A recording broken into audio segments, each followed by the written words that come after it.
Bangladesh, Bangladesh. Bangladesh. Emiliano মার্টিনেজের সব ভালোবাসা বাংলাদেশের জন্য। বাংলাদেশের নাম শুনেই আটকে গেলেন এমি মার্টিনেজ। ম্যাচ শেষে গণমাধ্যমে বাংলাদেশের প্রতি তার ভালোবাসার কথাই তুলে ধরেছেন। All my love to Bangladesh.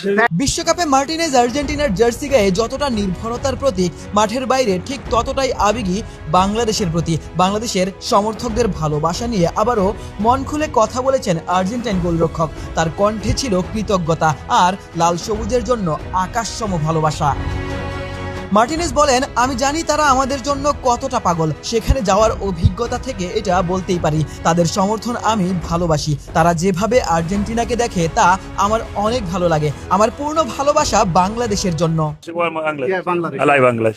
মার্টিনেজের এই ছোট্ট বক্তব্য কোটি বাংলাদেশি আর্জেন্টাইন সমর্থকের হৃদয়ে ছুঁয়ে গেছে। অবশ্য 2023 সালে ঢাকায় এসে নিজের চোখেই দেখেছিলেন বাংলাদেশের ফুটবল উন্মাদনা। বিমানবন্দর থেকে শুরু করে রাজপথ, সবখানেই ছিল হাজারো ভক্তের ঢল। সেই স্মৃতি এখনো ভোলেননি বিশ্বজয়ী এই গোলরক্ষক। তাই সুযোগ পেলেই বাংলাদেশের মানুষের প্রতি কৃতজ্ঞতা জানাতে ভোলেন না এমি মার্টিনেজ।